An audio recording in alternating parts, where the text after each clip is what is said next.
On today's episode, we're doing something extra special and new in what will hopefully be a long and fairly sporadic series with my brother-in-law, Dan Hess, and myself, tentatively called Trading Ratings.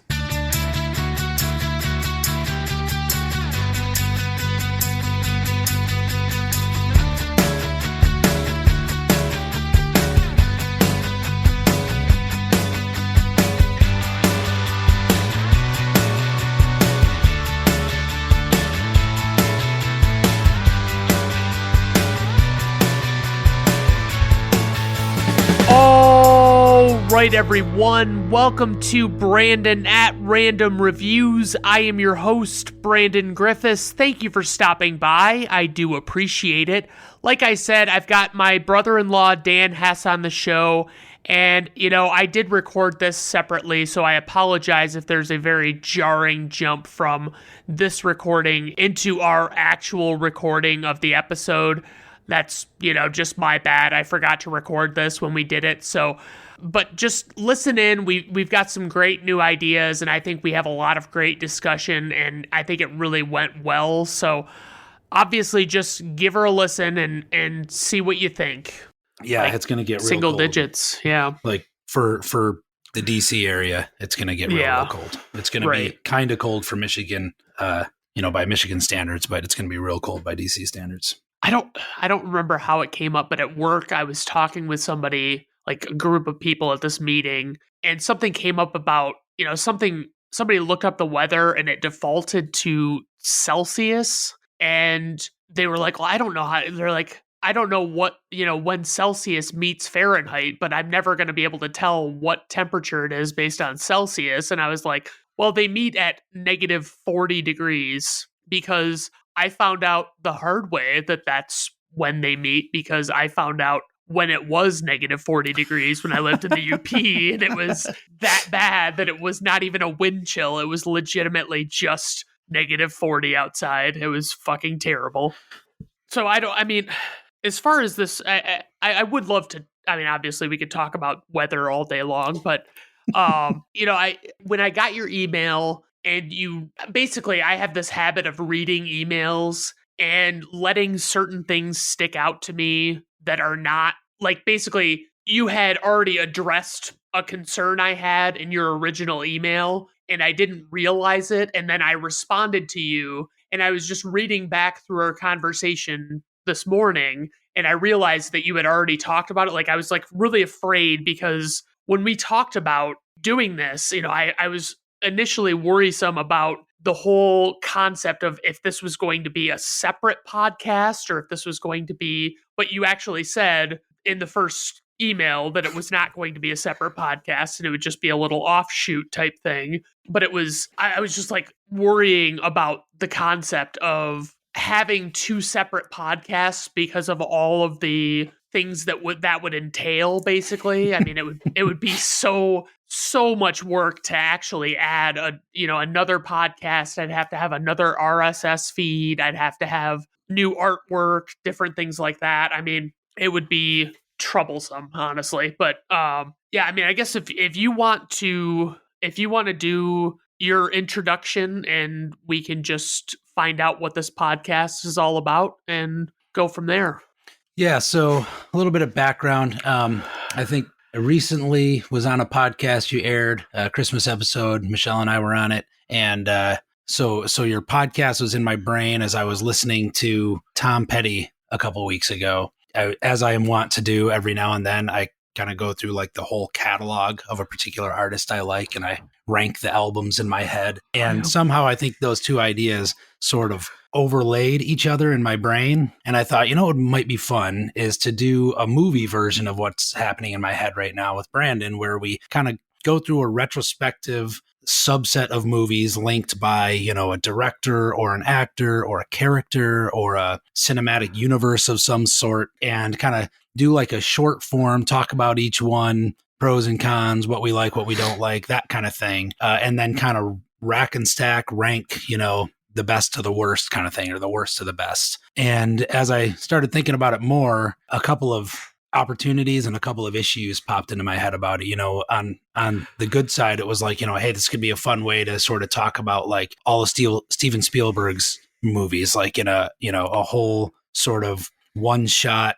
go through his career kind of thing. But then on the other hand, I thought that's like 50 fucking movies. And that'll we'll spend all year watching movies to have a 60-minute conversation about it. That's not a very good return on investment of time, so to speak. No. So as we had a few, after I broached the idea to you, we had a few back and forths about, well, what's the best way to tackle this where we could kind of go through a retrospective without turning it into work. And I think where we at least have initially settled on is, well, we'll just pick a few random movies each out of the catalog and talk about them. And that means that there are a bunch of probably good ones or classics or whatever that we might not talk about. Some crappy ones we will talk about because we want to talk about the good and the bad, just because it's a little more fun that way. And we'll see how that goes. Maybe we find that it feels like there's something missing. Maybe we find that we can't fill enough time with that. I think we're both long-winded enough that we'll probably do just fine in that regard.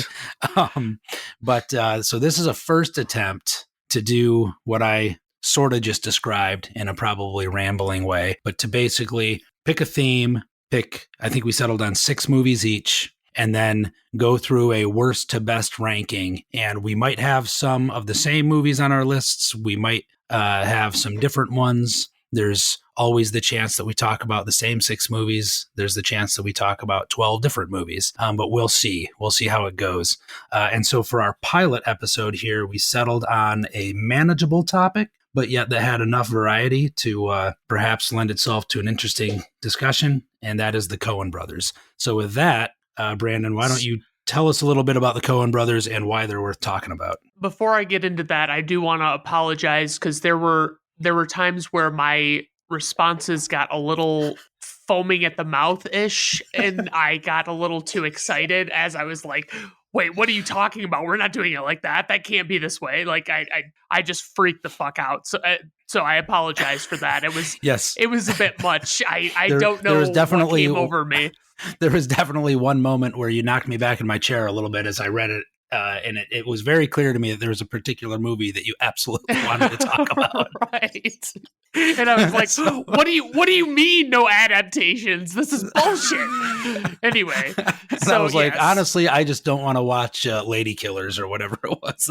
Right. And so, I mean, that's one thing to make sure we point out. We do want to try, I mean, to some degree, we were trying to filter it down to a more manageable number. And I think it'll kind of vary based on which person, director, character, actor, whatever that we choose. It'll be a major difference between different episodes because we never know, if somebody's like Steven Spielberg, where they have over 30 movies to talk about, it might make more sense to whittle them down to a certain manageable number. But at the same time, sometimes we're just going to want to talk about too many different movies. And if we elect to have the scope be 40 movies, then that's the way it is, basically. I mean, some actors have 80 plus credits or 100 credits or whatever, and that's just something we're going to have to deal with as we come to it. As Dan mentioned, the topic for this episode will be the Coen brothers, Joel and Ethan. And for a background, just, the Coen brothers are a filmmaking duo that generally direct, produce, and write or adapt their movies, which span across multiple different genres, focusing mostly on crime thrillers, comedies, dramas, or often a mix of those 3. For a little brief bio, they were born and raised in St. Louis Park, Minnesota. They developed an early interest in film through television and films like the works of Federico Fellini, and they also liked the Tarzan films as well as comedies by Jerry Lewis, Bob Hope, and Doris Day. I can honestly say that I've never seen anything by Bob Hope or Doris Day. I wouldn't know Bob Hope if I saw his face, I don't think, but I've heard about him for years. And the only movie I've ever seen by Jerry Lewis is The Nutty Professor, and not a fan. Was not a big fan of that movie. I didn't really care for it. I don't know if I'd watch other Jerry Lewis movies based on that. So yeah, significant relationships is one that we'll talk about depending on the significance. We're not just going to talk about their wife and kids if they're not relevant to bring up. But for them in particular, Joel is actually married to actress Frances McDormand, who stars in many of the Coen Brothers movies. And she's a terrific actress, and she's really made a name for herself in a lot of dramatic roles. The years active, we have 1984 to the present.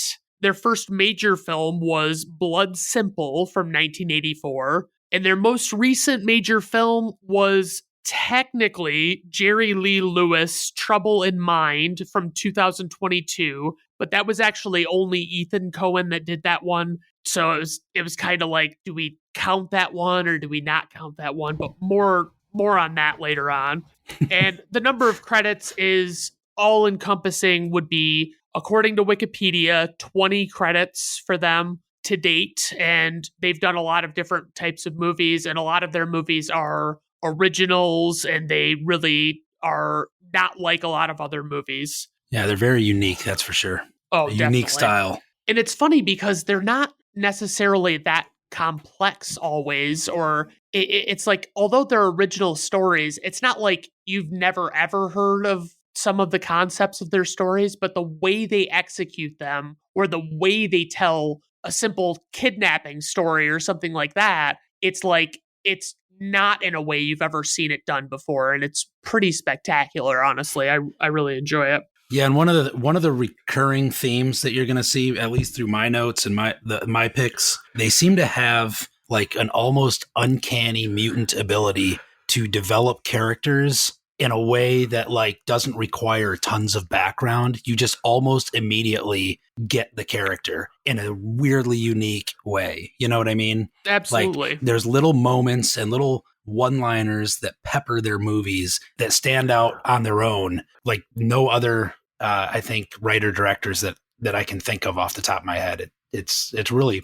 Yeah, it's really enjoyable to watch their movies for that reason alone. It is. Just for the characters. It's definitely, because I mean, I remember the first time I saw a Coen Brothers movies, or a movie, I was just floored by it. Like I was like, why? Like this doesn't seem like a movie I've ever seen before, even though it's got a lot of the elements of movies that I've seen before. And it's just the direction they take it in, the way they, like you said, the way they develop their characters, or you know, a lack thereof in character development. I mean, it's pretty amazing what they can do. You could almost say they like establish characters more than develop them, but the character ends up, you know, super fleshed out anyway. I don't know. It's hard to explain what's in my brain as I'm thinking about, you know, characters like the dude from Big Lebowski, or the police officer played by Frances McDormand in Fargo, things like that, where it's just like, the characters are so beyond unique. And you don't even need their history to suddenly like feel like you. I don't know that it's that them. I don't know that it's that you know them so much as like, you know, you've never seen anyone quite like them before. Yeah, right. I don't know, but anyway, I digress. Yeah. Okay. So we should probably have a way of determining who goes first and who goes second. I mean, I don't know if it's really got to be a big deal, but do you have any ideas on that? So actually, before we get into that, it just occurred to me that I forgot to talk about our grading system, which probably would have fit well into my original intro. But, you know, we're shooting from the hip here. Right. So, exactly. So the way that we're ranking these is so I like to play a lot of board games and card games and things like that. And one of the ways that's very common in like YouTube videos and podcasts and blogs and things like that they rank, you know, powerful characters or equipment or whatever, you know, in some of these games, is they rely on this Japanese grading system. I didn't realize that until recently when I was trying to figure out why they have an S tier and what the S stands for. But essentially, picture the American grading system on a scale of, you know, E to A, E being a fail and A being, you know, the top way of passing. But then they add what's called an S tier over the A, which would be like super duper extra special, you know, beyond great sort of a tier. I guess they felt that just, I don't know, A wasn't high enough for some of their overachievers or something. I don't know. The analogy I would try and make to a sports analogy would be like an A might be a franchise player, first team all-star, best player on the team, but an S tier would be like Willie Mays or Tom Brady or LeBron James, like, once in a generation, better than all of their peers kind of thing, way up there. Now, having said that, I would imagine that based on the types of lists, if we do more of these that we'll want to talk about people that we enjoy and that are worth talking about. So I would imagine most, if not all of our lists are going to have at least one S tier on it, but that's not intended to dilute the power of the S tier, so to speak, so much as to acknowledge that I don't really want to talk about Tyler Perry movies, so I'm not going to. Yeah, right. I mean, that's the thing. We're picking actors, directors, characters that we like. So generally speaking, we're going to have S tier rankings. That's just fair enough. And on the same token, I would venture that, with a few exceptions, maybe an E tier that we start with might be better than someone else's C tier. It's hard to separate total subjectivity from this method, right? Like if I really like, and I'm going to start off with a movie that I'm giving an E, but I would have to admit that if I like lined that up against, your average made for TV Christmas movies, for example, it would be better than most of those, right? Yeah. So. It's not like a level playing field. It's relative for sure. Right? It's just, it's not. Yeah. What, as far as how we'll present this, is our initial plans are to go from worst to best and work it out that way. And obviously, the big thing with us is I really pushed with Dan, in my over the top emails about wanting to present this stuff and have neither Dan nor I know each other's movies or rankings, so as to kind of add to the fun of it all with us, finding out in real time about what movies, what picks, whatever, it seemed like a more interesting way to do it. So we're going to see how that works. And obviously this is, as we've talked about, a kind of a testing the waters type episode where we're going to actually find out how things are really going to play out, as so to speak. Yeah, so I'm happy to go first if you want to hand it over to me. Okay, yeah, let's do it. I'll take the speaking stick. There you go. All right, so my first one, the worst of the 6 that I picked to talk about, that I'm giving an E grade to, is 2018's The Ballad of Buster Scruggs. This is an anthology of short stories set in the Wild West. That's my one-sentence synopsis of the movie. It's just a bunch of little short stories. They have nothing to do with each other. I think there was 5 or 6, 6 different little stories throughout the movie. I will give it one kudos, the title story, because of the 6 different stories, the first one is actually called The Ballad of Buster Scruggs. The story was clever and amusing, kind of cute, kind of funny, but from there, it just sort of cascades downhill. And even the performances of some of the actors in it, and it is a star-studded cast. I mean, it starts off with Tim Blake Nelson, who you may recognize from another Coen Brothers movie, Oh Brother, Where Art Thou? He plays Delmar. He pops up here and there. I think he was a bad guy in one of the awful final Fantastic Four movies. It's got... he's in one of he's the star of one of the stories. He actually plays Buster Scruggs. Another one of the stories has James Franco and Stephen Root. Yet another one stars Liam Neeson. The next one stars Tom Waits. The next one didn't star anyone I was overly familiar with, though I recognize a lot of the faces in it. Zoe Kazan. I don't know if I'm saying that right. A few people I've never heard of her. And then the last one had like Brendan Gleeson and a few other people. But anyway, it's pretty star-studded as the Coen brothers move on. They're one of those people who like people come to them to ask to be in their movies. I get the feeling. Oh, yeah. Definitely. But honestly, other than like a few little nuggets here and there that were kind of amusing, this movie just, to me, it was way more bad than good. So, I mentioned the Liam Neeson story. He has his own little story. It's like this totally boring, pointless waste of talent. Like, it starts off boring, it remains boring, it sort of ends boring, and it goes nowhere, and you're left thinking, well, there's 20 minutes I'll never get back. The Tom Waits story was like okay, but it took way too long to get there. Same with the fifth story with the Rattlecough girl is what I call her. Again, takes way too long to feel like it develops into anything. And then there's like kind of an exciting payoff that then just ends on a real downer, which usually I am a fan of a twist, but it just made me feel bad. The last story, the Brendan Gleeson story, just seemed like a bunch of rambling. And honestly, I stopped paying attention and started doing something else halfway through it. And I don't even know how it ended or what it was ultimately about. The whole movie seemed sort of poorly edited, mostly too long, and I think it may have benefited from some connective tissue the way that you might see in a Pulp Fiction or other movies that seem to be sort of an ensemble cast of different little stories that weave together. There was really nothing that tied any of these together other than the fact that they all took place in the Old West. Oh, yeah, that's too bad. I mean, that'd be a good opportunity, honestly. Right. And in the end, I felt like it was kind of like it came off to me as like a cash grab using a bunch of little partially written story snippets and big names. Like they got a Netflix deal to crank this thing out.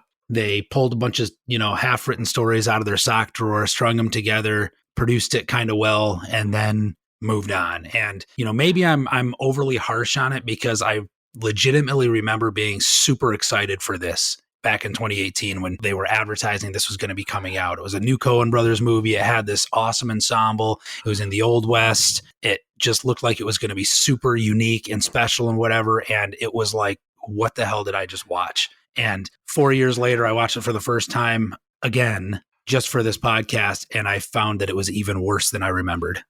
Oh, wow. I mean, yeah, it is too bad because at face value, it sounds like a movie I'd want to watch, but I don't know why So let me ask you this. Is it a musical of some sort or is it not? Did I get that impression? So the first story, like it's a little 10-minute story starring Tim Blake Nelson as Buster Scruggs, that kind of is. Like he's a balladeer / gunslinger. In fact, the song that they wrote that was written for the movie that he sings, or his character sings, was actually nominated for an Oscar that year for original song in a motion picture. And the song is really catchy. It's actually a really good song. It's kind of a, country western bluegrassy kind of, it has a very Old West twang to it. And that's why I say like that story was actually kind of clever and funny. The way that it unfolds, it's got a good song in it. And then like a new balladeer gunslinger comes to town to like try and beat him finally. And that guy also is a balladeer / gunslinger, which is, kind of a funny juxtaposition. Right. But that, like, seriously, if you were interested in watching it, I would say it's on Netflix. Watch that first 10, 15-minute story and then just turn it off. Don't bother with the rest of it.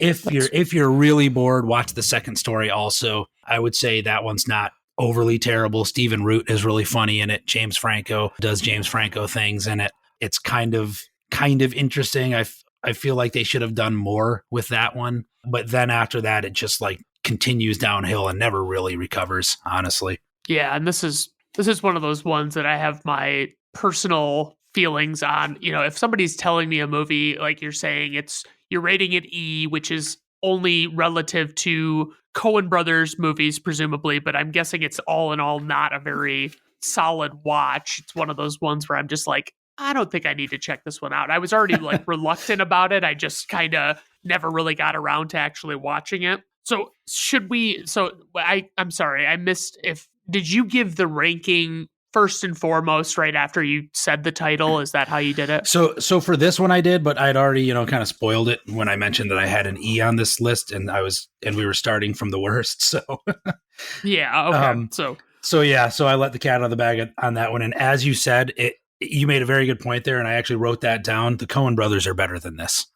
Yeah, right. For the Coen Brothers movie, I expected way more. Yeah, exactly. That's what I'm saying. I saw that it was on Netflix, and I just remember, how Netflix annoyingly likes to play previews of movies when you're scrolling through because... Yeah, it drives me nuts. Oh, yeah. It's apparently, actually, I should go into... Because I'm on your Netflix account. I should... Because you can turn it off. You can actually make that go away. That's in the account you better settings. edit that out before they come after me. Oh, no, I mean, it's actually a setting they have. Like, they actually No, want you to I be able to mean do the that. fact that you're on my Netflix account.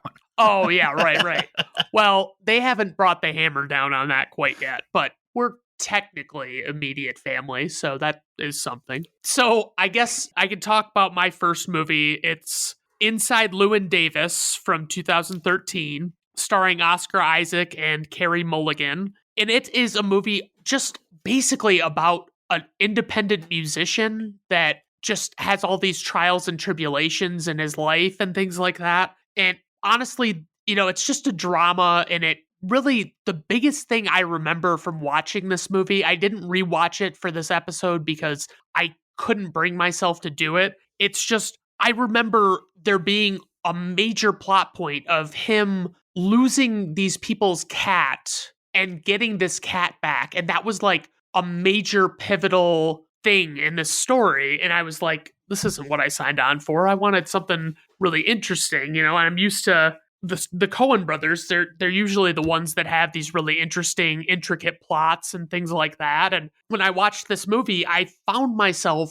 more bored than not. I didn't love the fact that they essentially kind of don't really give it much of a plot. They just kind of have it meander wherever it decides to, and I didn't really feel like there was any major connective storyline going together. It was just this really bland story. And I mean, Oscar Isaac is awesome in it. He does a great job, but it's also not my Oscar idea. Isaac usually is pretty good. Yeah, he's very solid, honestly. And I've seen him in a lot of movies. I'm a big fan of his. In this particular movie, I don't know. It could have been one of those things where I wasn't in the mood for it, but I really don't think so. I mean, I don't even remember Carey Mulligan, like how she's usually pretty good in what I've seen her in. She's only been in a few movies that I've watched, but she's pretty good. Always good. And yeah, I should say the same thing. In the few movies I've seen with her, I've enjoyed her. Yeah. And so I mean, with this particular movie, I had this struggle when Dan and I were talking about doing this concept. It was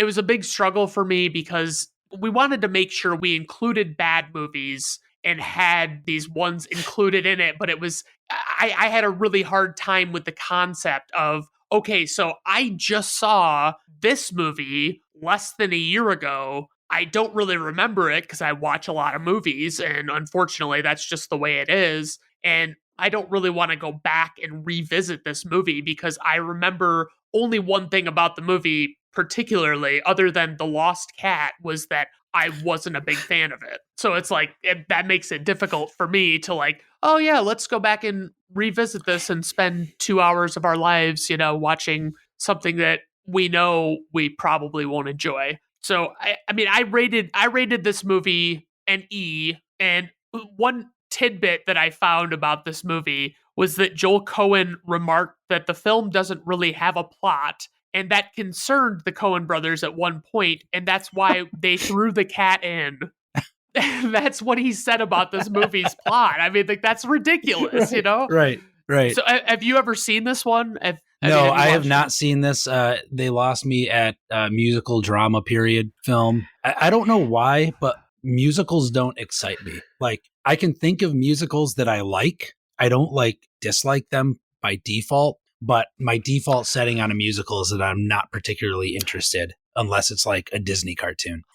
I'm the same way, except in that I would say by default, I do not like musicals, but musicals can win me over if they're good enough. Right. Because, I mean, for the most, but with this one, actually, if you read that it was a musical, if I recall correctly, it was not really a musical in the true sense of the word. It was, he's a musician and he does live performances throughout the movie. And so the music itself, I don't remember being particularly bad. It was really just the lack of plot that really dragged me down. So, I mean, but it's... So, I was going to say, do you have a whole lot more? No, I don't have a whole ton more. Oh, there's... Speaking of which, your bit about the cat reminded me I did have some trivia for that last one. Okay, go for it. It's the longest Coen Brothers movie ever made by about 6.5 days. Wow. There you go. That's, yeah, all right. Fair enough. That was all I had worth writing down. That's reasonable. So, I mean, Yeah, what's I guess what's your next movie? That's the So that's all I have to say about that, as Forrest Gump right. would say. I'm like, we already kind of closed out on my movie, Dan. It's your turn. Okay. So my next one that I wanted to talk about was Blood Simple. You had mentioned previously that was their first major motion picture, 1984. And I gave this one a D. Did you Okay. give your grade on that last one? Was that an E? Yes, it was an E. Okay. So I gave Blood Simple a D. This one, it's about a guy who is double crossed by a hitman that he hires to kill his wife and the employee of his that she's having an affair with. It stars John Getz, who you might remember as the lawyer father of Alicia Silverstone in Clueless. It stars Frances McDormand, as mentioned previously, who you may remember from almost everything the Coen Brothers have ever made. And then it also stars Dan Hedaya. I don't know if I'm saying his name right, who is a person who I didn't immediately, think of like other stuff that he's been in, yet he's one of those people you've seen 100 times and stuff. He almost always seems to play a sleazy, sweaty villain. And this movie is no different. He plays a sleazy, sweaty villain for sure. And this one's kind of interesting. So I would say more interesting than the last one I talked about, in the sense that even though I gave it a D, I feel kind of bad about it because I don't feel like it's a bad movie, but I didn't really enjoy it. And again, I felt like, and maybe it should get a pass because it was their first movie, but overall, it just seemed to be really slow moving and dark and brooding.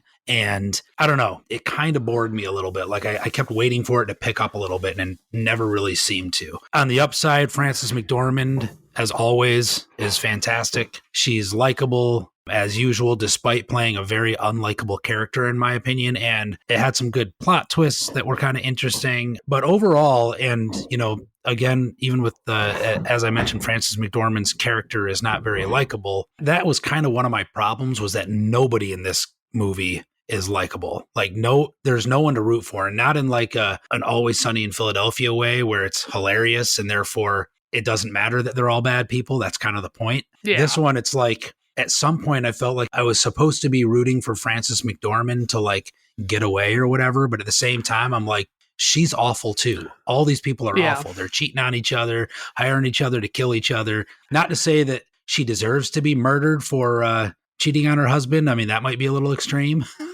But at the same time, I'm like, they've given me no reason to really root for her. You know what I mean? And that can be a really big problem in movies. I mean, if you don't have that person to connect with in any way, or you legitimately have issues with major characters, then that's a big problem. Right. And then, at the end, without giving too much away, I guess, she gets away. So I guess that's a spoiler. But is that a good thing? I mean, like, they established right at the beginning that she's cheating on her husband with one of his employees, and they know that he's a jerk. I mean, they established that like he's not a nice guy, but it also seems clear that he's like a dangerous, not nice guy, right? Like, he runs this bar. He's clearly involved in illegal activity, and the first time you see him, he's like talking to a private investigator that's like making an offer to kill them for him, and he's strongly considering it. And then he shows up and like tries to, I don't know if his plan was to like beat her up or kill them or what he was going to do, but everything just kind of tumbles into chaos off the bat. And I think it kind of suffered too. As I said, it's so dark and brooding that it makes it feel even slower than I think it kind of was. Anyway, I've got one highlight, that Toots and the Maytals is on the soundtrack, which you don't hear much in movies, and I love me some Toots and the Maytals. And I guess Frances McDormand, because she's always good, but it was too slow. So I gave this one a D. Okay. There was one interesting bit of trivia though that I came across, and before I say it, I want to ask you, because this came off of IMDb, and I know that you like to use that for some of their little trivia things too. Mm-hmm. Do you know what the source of these is and how true they necessarily are? I would say they're less reliable than Wikipedia in terms of actual validity. Like, I have no idea. And when I talk about IMDb trivia, I will just accept the fact that it might not be true. It's like, I'll look and I'll see like, oh, okay, so they considered these 12 different actors for the role, and it says that on Wikipedia. And then I see that same list on IMDb, and all of a sudden it's like they added like 4 or 5 other actors, and I'm like, yeah, throw it. I'll throw them in there. I don't give a shit. I'm just, but for the most part, I take it with a big old grain of salt for sure. Yeah. Okay. Well, if this one's true, I actually found this kind of interesting. So apparently they raised money for this, again, being their first movie. They made a trailer of it and then they went door to door showing people the trailer and asking for donations. And they raised like a decent amount of money. According to the little factoid, it said, or the alleged factoid, they raised like $750,000 doing this, which seems insane to me, especially in 1984. But it was like primitive crowdsourcing. It was like Kickstarter before Kickstarter. They just went door to door and said, hey, we've got this idea for a movie. Here's the trailer. If you want to see it get made, throw us what you can. And they raised a bunch of money that way. That's pretty incredible, honestly. Yeah, so is this one that you watched? Have you seen this one? So I haven't seen Blood Simple in probably close to 20 years. And I remember having a lot of the same feelings you're talking about regarding it. And that was why I even almost considered watching it last night because it's on HBO Max. Mhm. So I was like, yeah, you know what? Maybe I'll just go back and see if that one is like I thought it was. And then I decided against it and watched a Christmas movie. But I remember it being very slow, like painfully slow. And it was just painfully slow. It's just, I thought that the pace needed to pick up, and I understood that it was a early movie. It was very independent seeming and, you know, all of that stuff. But at the same time, yeah, I personally don't remember it being good enough to revisit. And that was kind of why I elected not to rewatch for this episode. Yeah, the one, I guess the interesting thing about the movie itself was like, I definitely got the feeling that you could see kind of the early glimpses. This isn't the first Crime Gone Wrong movie that they've, or it is the first, sorry. It's not the only Crime Gone Wrong movie that they've made. And you can kind of see those early glimpses of like one thing goes wrong and it sets a domino effect and just more things go wrong. I feel like a screenplay writing skill that they perfected in later years, and we'll probably get to that eventually. Well, we'll definitely get to that eventually. But you can kind of see the early buds of like, oh, this it doesn't not feel like a Coen Brothers movie, but it definitely hadn't. You know, I don't think they'd developed their voice yet, so to speak. No, right. It's got some of those staples of a lot of Coen Brothers movies that really came into their own in later movies, and it's kind of cool to see the early on iterations of those. Yeah. So that's my fifth pick, or my number 5, I should say. So back to you for your number 5. Okay, so I kind of, well, actually, I do want to say that I'm a little surprised because when we were discussing which movies were included and not included in the Coen Brothers filmography, when you listed the movies that you needed to watch in order to get a better perspective on which movies to rank, I thought you listed Blood Simple as a movie that you've seen like several times over. No, it was a movie that I'd seen recently because I had literally just watched it on HBO Max. Okay, that's why. All right. After we decided to do this, because I'd watched it the day before. Yeah, so like I got that. I guess that mix of being recent or seeing multiple times. Correct. Was like I kind of thought when I saw it, I was like, oh well, he's probably seen this multiple times. It's a very old movie, and you know maybe he really likes it. And so I kind of I wasn't really sure what to expect. I thought you were probably going to have it ranked higher just out of the initial movie type thing. So anyway, yeah. So I kind of went in probably less than favorable direction because I was like trying to rank these, and I'm probably a monster for doing this. But so my next movie is Miller's Crossing from 1990 with Gabriel Byrne and Marcia Gay Harden. And I ranked it a B because I couldn't really find middle of the pack movies that I was prepared to talk about as far as Coen Brothers. I mean, just most of the time with their movies, I either am really not a big fan or,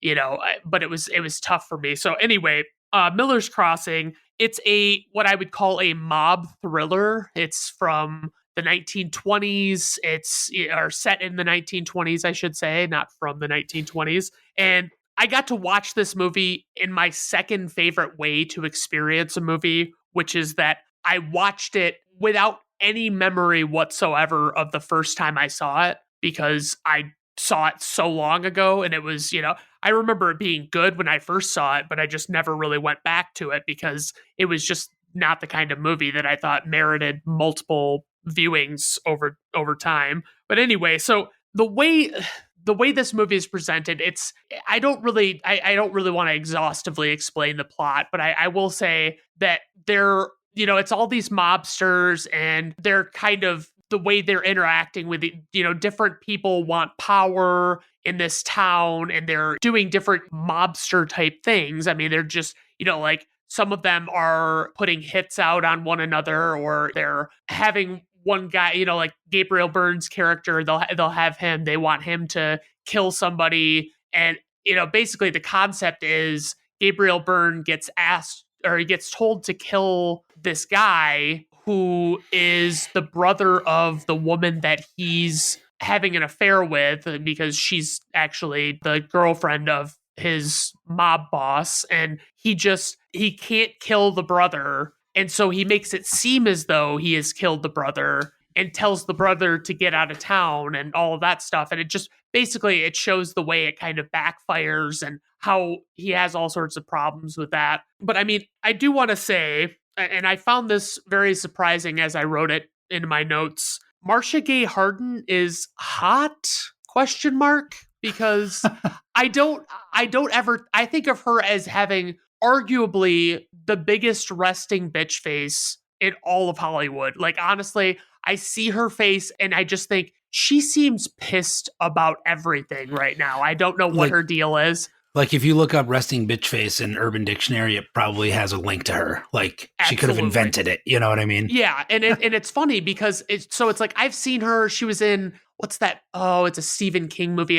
I think it's called The Mist. And she's really good in that, but she's also aggressively angry in it. And she, it fits her acting style really well. But I found it funny because I was like watching this. I'm like, she's actually really good looking in this movie. And I'm kind of surprised. And she's probably, I don't know how old she was when she made this movie. It had to be one of her first major roles. It was in 1990, right? So yeah, 32 years ago. Yeah, I think she would have been, I just looked her up. She would have been 30, 31. It was her first major role. It's her first film credit. She had some TV credits, but it's her first film credit on Wikipedia, at least. Wow, that's there you interesting. Yeah, so I mean, I really enjoyed the actual plot of the movie, but I felt like it had a less than satisfying ending for me. Like I didn't feel like it came to a great signing off point. But I know that's as I was watching it, I was thinking to myself, well, this is the Coen Brothers, and that's kind of a thing that they like to do. Like they often kind of leave you on this weird note. It's not always super satisfying with them. That's just at least my experience with them. And then, yes, yeah, that's definitely something they like to do. That'll probably come up again later. Oh yeah, most definitely. So I mean, I can't remember the first movie I saw that happened in, and like it actually the movie ended up growing on me, but I really didn't care for the way they ended the film. It was just not a good way to close it out. But my little tidbit about this movie, and I promise I won't have tidbits for every single movie, but there's certain ones that I can't go without mentioning just because of who I am as a person. The Coen Brothers reportedly turned down Batman from 1989 because it would have interfered with this film. So we could have gotten a Coen Brothers Batman movie, and I'd love to know what that looks like. I would just, oh man, that could be amazing. But obviously, that's me. I'm the Batman guy, well, so obviously. That's another one of those ones where like, I want a source for that one. So that was the thing, is I did an episode, I recorded one that won't come out until March, but I did an episode on Batman from 1989, and it was also in the notes that basically the Coen Brothers, the explanation was different. It was like, they said the Coen Brothers almost directed Batman, but because they weren't going to be able to have creative control of the movie, they didn't want to do it. And I was like, that does sound like on brand for them, like they would want to have control of the movie. And I mean, adapting it, they're not even their adaptations, they make their own. Exactly. Yeah. So that was my thought. So I rated this one B. I like it quite a bit. I did rewatch it for this episode because I hadn't seen it in so long, and I really really truly enjoyed my viewing of it. It was just that it was in regard to some of the other ones on my list, Yeah. I couldn't rank it Yeah. too high. Well, I mean, they have some real all-stars, as we said before. Right. So you got right to the good ones. I only, though, to be fair, only had a couple that I didn't like. My next one is one like yours. I jump up to a B grade. I enjoy this movie a lot. So my next one is Hail Caesar from 2016. Okay. I don't know if this one will show up on your list somewhere. It essentially follows a day in the life of a Hollywood studio manager in the 50s. And by studio manager, I mean like he's like a Hollywood crisis fixer type guy. And the whole movie follows him through the course of a day from early in the morning until like, basically, I think the next morning. But he's just going like crisis to crisis to crisis. And talk about pace. This is like the exact opposite of the last one that I talked about, Blood Simple. This one is like, it's got a beat to it. Like it's constantly go, go, go, which kind of mirrors the main character, who is played by Josh Brolin, and a very fantastic and very Josh Brolin-y character. If there's one thing that I've come to realize in the last couple of years, it's that Josh Brolin might be one of my top 5 favorite actors. I love seeing Josh Brolin.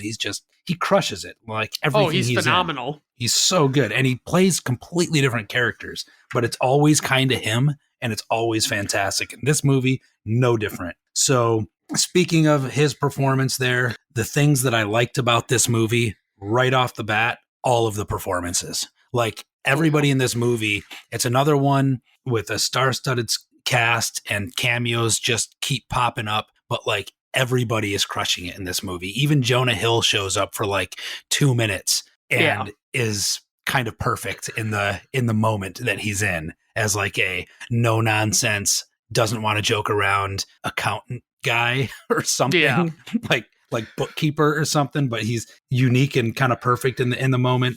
So yeah, Josh Brolin is a gem in this, and not just the characters themselves, but like the dynamic between characters in this movie and the way that they interact with not just the other characters, but like the environments that they're in. It's very unique, and everybody kind of nails it. So like there's this character Hobie, who's played by, this is riveting. I know what guy you're talking about too, and I can't think of what his name is. Yeah, Eldon Ehrenreich, is that him? Yeah, that's him. So anyway, he's like this Old West movie star. He's horse riding, gunslinger type John Wayne, but not a tough guy. It seems like he's a more charming type, but that he gets like shoehorned into a movie because they just need a big name, and it's a completely non-Western gunslinger movie, and it's being directed by Ralph Fiennes, and he's like this, I don't know, he's supposed to be like a French, hoity-toity director or whatever, but they have this entire scene where he's trying to get him to say this line in a very specific way, but it's like this super country drawl. Yeah. He can't get it. I don't know, it makes me laugh. And that's like a perfect example of how these characters play off each other through the whole movie in this like brilliant way. Another thing that I really liked, George Clooney's character. So George Clooney's character, right off the bat, he gets kidnapped by Newman from Seinfeld. Wayne Knight. Yep, by Wayne Knight. And he gets kidnapped. He gets like drugged and kidnapped, and he wakes up in this house. He doesn't know where he is. He doesn't know who these people are that have kidnapped him. But he's like never nervous or scared. He's just immediately curious and interested in what they have to talk about. Right. And he ends up like embroiled in these communism discussions with these, and it turns out it's these communists in Hollywood that have kidnapped him, and they're holding him for ransom. But he's like cheery and wants to learn more from them. And at one point, this is actually one of the highlights of the whole movie for me. I was at a borderline of like a C+ or a B-, honestly. But one of the things that pushed it firmly into the B range for me was when he's talking to one of the kidnappers, and he starts telling this story about the time that Danny Kaye asked him to shave his back. Oh my God. And it's so funny. And I even wrote down the line. I don't want to just turn it into a regurgitate funny lines, but he says, that's exactly what happened to me in Reno when Danny Kaye, or that's exactly what happened to me in Reno with Danny Kaye when he asked me to shave his back. And then he launches into this Danny Kaye shaving his back story. And the person he's talking to, who is this like scholar, just looks at him like, the fuck are you talking about? What does this have to do with anything? Yeah. But it's Wow. so funny. And it's like little exchanges like that through the whole movie. Tons of good one-liners, tons of great moments, very Ethan and Joel Coen-y in that regard. There's another scene where there's like these religious leaders that Josh Brolin is discussing a movie with, because they're making a movie about Jesus in the background, and he wants to make sure that they get that Jesus moment right, because, you know, they don't want to offend anyone and it's got to be perfect, etc. So he's got like a couple rabbis and a couple Christian leaders and all this, and like the conversation they have though is only kind of tangentially related to the movie they're making, and it's hilarious. At one point, one of the rabbis says that he doesn't buy it because why would he be able to jump from one chariot to the other at full speed? Yeah. And you know, not to go into, you know, my own thoughts on religion, but like, really, that's the thing you can't believe, Rabbi? Like, right. Yeah. That he could jump from a chariot at full speed. Very fair point, honestly. If I had to say one thing that's negative about it, the only thing is that I mentioned that it was super star-studded. I feel like some of the cameos feel forced. Like, it's the one time I think in any of these movies where Frances McDormand was unnecessary. Like, her character, I'm not really sure why she's there or what that scene was supposed to convey, but like a couple of these felt forced. And kind of unnecessary. Though having said that, it wasn't enough to bring it down. I did read that Eddie Mannix, the Josh Brolin character, was based on a true person named E.J. Mannix from the 50s, who was like a Hollywood fixer. So it was loosely based on him, or at least inspired by that guy in real life. It's one of the only, if not the only, Coen Brothers movie with a body count of 0. Nobody dies in the entire movie, which is uncommon. Very for their uncommon, movies. Yeah. Right. But yeah, sorry. Is this one of the ones that you watched or had? It is. Do you have not. anything to say about it? I saw this one in theaters, and I probably need to rewatch it. But I remember not being overly impressed with it when I watched it in theaters. But it could be one of those situations where I just need to give it another go and see how I feel about it. Because I mean, it sounds like it's a lot better than I remember it being. I would say give it a go and watch it for the little moments that jump out. Like, speaking of musicals, Channing Tatum does a musical number and it's fantastic. Like, it's legitimately a good musical number. And it's Channing Tatum doing it, which is even stranger, right? Yeah, right. You know, one of the things that I really enjoy when I'm watching movies, and might be one of the reasons why I really particularly enjoy watching the Coen Brothers movies, is, you know, as I said, like these little tiny moments that you catch in their movies. And one of them that like jumped off the page at me was, as high paced as this movie is, and Josh Brolin's character like never stops. Like, he never stops, he never pauses, he never slows down. He's just going at 100 miles an hour the entire movie, right? But at one point, his secretary buzzes in and tells him his wife is on the phone. And he just pauses and puts his head down and goes, and it's like the only time in the entire movie that he pauses. Yeah. And he feels exasperated. And like, it was one of the most perfect deliveries of the entire movie. Like, his entire body just deflates for a minute. Right. Because he feels bad, right? Because he's like a workaholic and he knows he needs to give more time to his wife and kids. But like, she interjects right in the middle of when he's trying to deal with this crisis. I mean, the star of one of his movies was just kidnapped from the set and they don't know where he is. He's gone missing. Yeah. And, you know, he's got twin sisters, both played by Tilda Swinton, like breathing down his neck. And this pops up and he's just like, he has this moment of like just defeat. And it's brilliant. Like, watch the movie just for that 2 seconds.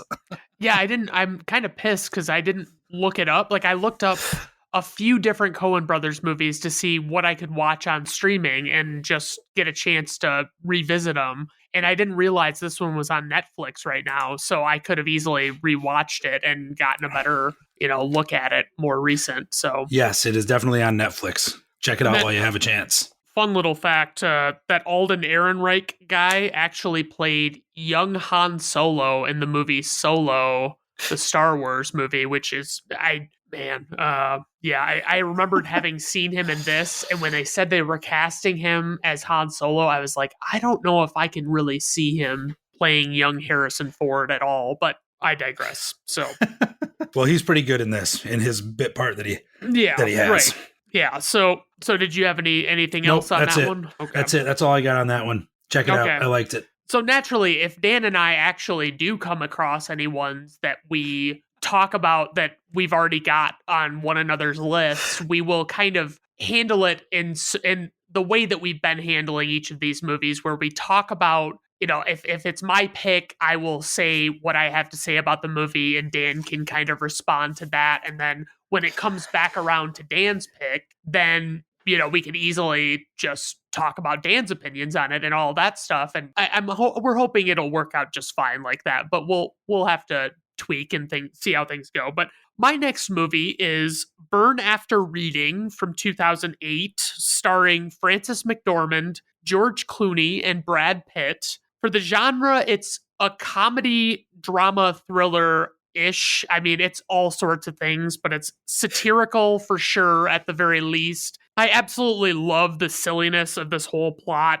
the way it all plays out, and how dumb Frances McDormand and Brad Pitt's characters actually are. They work at this gym called Hard Bodies, and Frances McDormand wants to get plastic surgery all over her body. I mean, just everything she wants to get worked on. Basically, what it is they come across John Malkovich's character you see at the beginning of the movie that he quits working at the CIA in lieu of taking a demotion, basically, and he decides he's going to write memoirs, and he accidentally leaves a copy of his memoirs, like a digital copy, in like a locker room at Hard Bodies. And it's basically like Brad Pitt and Frances McDormand find this, and they think that it could be like top secret stuff. And so they decide they want to blackmail John Malkovich. And it's funny because all the while, the only relationship that George Clooney has to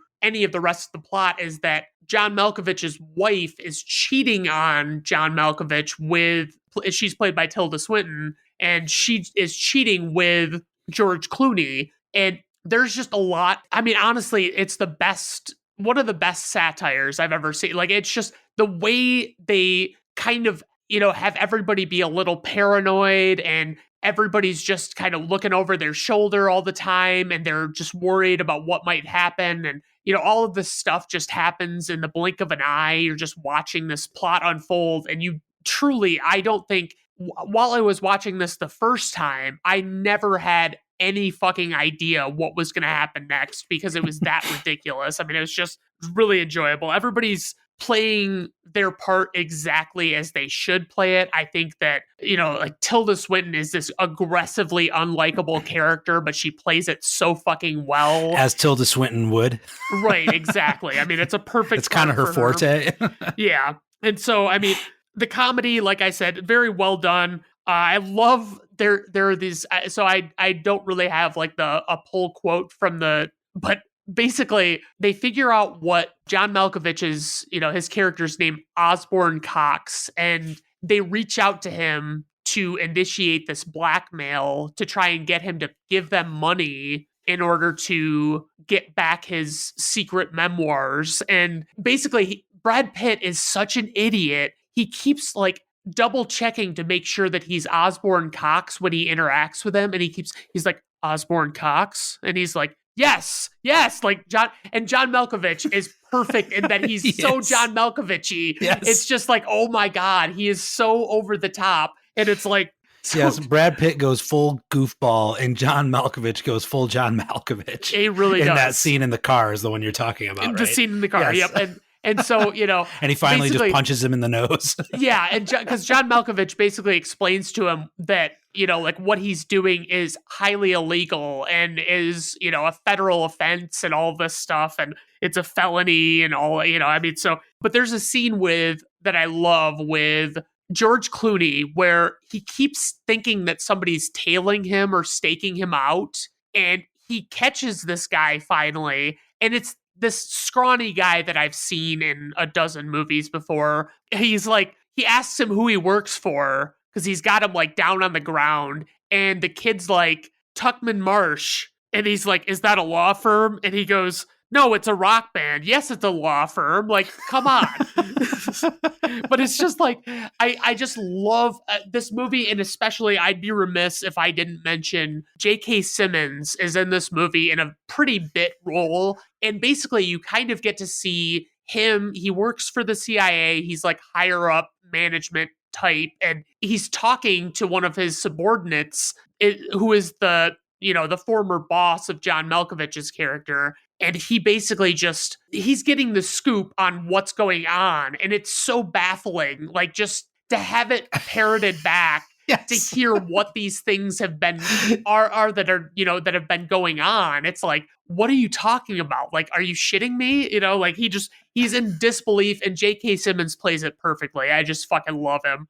But I rated this one a B. I would have loved to have given it, but unfortunately there's just certain ones that received higher grades for me. I would 100% recommend Burn After Reading. I mean, there's a lot of great stars in it, and it's got a lot of wonderful comedic moments that are totally worth your time. Yeah, I obviously I've seen this one. I also liked it, but I didn't include it on my list, but I would have probably rated it just as you did. It's really good. I wouldn't put it in like the A tier necessarily, but it's an enjoyable movie and worth watching for sure. It's a very short one. Right? It's only like 95 minutes long, so it's definitely digestible from that standpoint too. So yeah, I mean that was all I had on Burn After Reading, but definitely check that one out if you get a chance. Yep. All right. So my next one, and I think we're getting into some heavy hitters now. What's our time check here? 1:15. I don't think we'll have any problem filling time. No, I don't think so either. We've got 3 Given more we're halfway through. Yeah, right.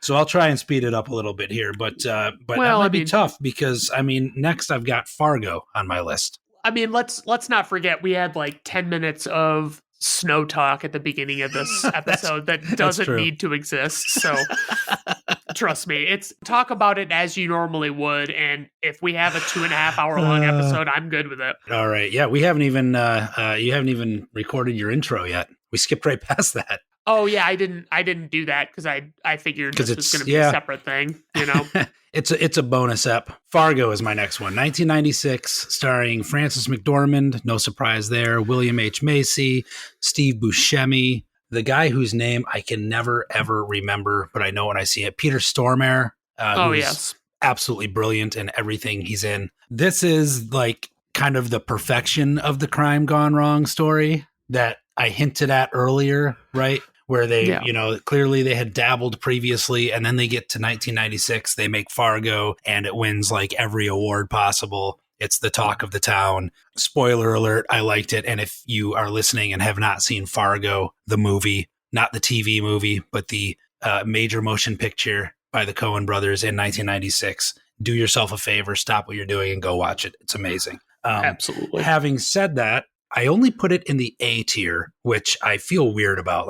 Let me say this. I could be very easily convinced to give this an S tier because this movie really is brilliant. The performances are on point. The script is amazing. The perfect and yet almost disturbing mix of drama and dark comedy. And when I say dark comedy, I mean like all capital letters, bold, underlined, italicized, slightly larger font, dark comedy, right? Yeah. It's got, and the comedy that it does have, it's usually in an uncomfortable sort of way, one of those like uncomfortable funny, but it's done really well and really subtle. Perfect example of this when Frances McDormand's character meets up at this diner with an old classmate of hers, and this guy is like who I think is played by Stephen Park.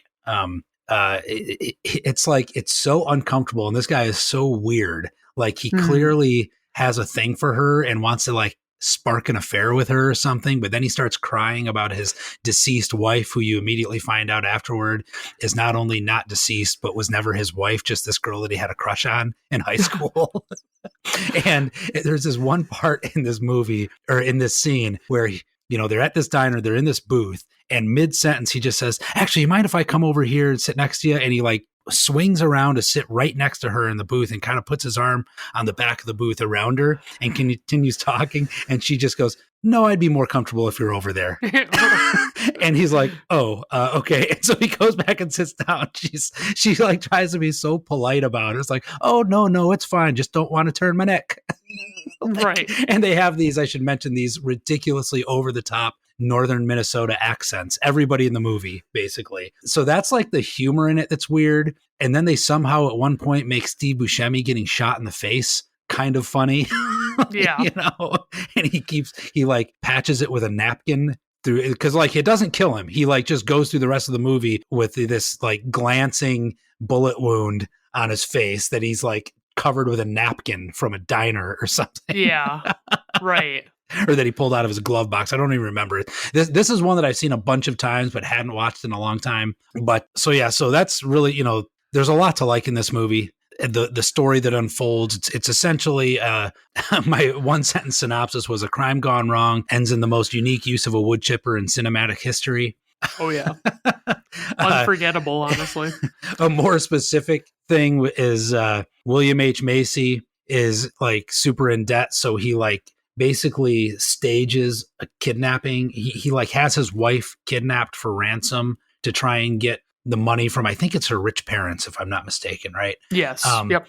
And then it just the wheels come off and everything goes wrong. You know, people end up dead. He ends up in a very bad way. And by the way, William H. Macy is amazing in this movie. There's a scene that I remember seeing this movie in the theater when I was 14. My dad took me to this because he used to take me to movies all the time when I was a teenager. More on that later as well. And as a child too, he would actually pull me out of school sometimes and we'd go watch a movie if he was bored and had the day off. So yeah, I learned early on to skip school and go watch movies.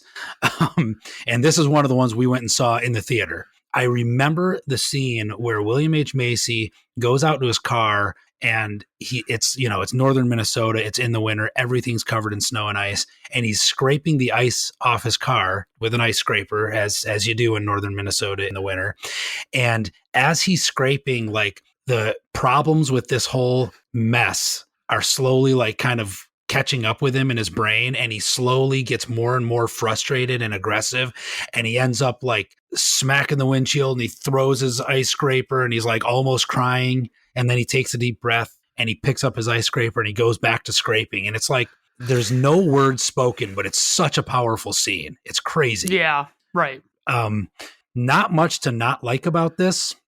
For as like the highlight of the movie, I actually mentioned that I wrote down that William H. Macy scene scraping off the ice in his car. The only thing that always kind of that I never really got was why Frances McDormand's character is pregnant in it. I'm not sure if that's like a plot. I mean, it never really comes up. I don't know if it was like some sort of a movie making plot device, but they never like it. It's unnecessary, but I don't know if it would have been. It does kind of make it a little more unique and a little, you know, it's like she's got morning sickness when she goes to the crash site or, you know, whatever. It's like, I mean, so. Yeah, maybe like it's another way to illustrate just how different her character is from all these horrible people. Like she's got this, you know, the innocence of babes being carried around with her, literally. One little bit of trivia. I didn't really see much interesting worth bringing up other than this one thing jumped out at me because I sometimes wonder with really brilliant but kind of silly scenes if this happens more often in movies and we just don't really know it. But apparently the scene where William H. Macy, who is a car salesman,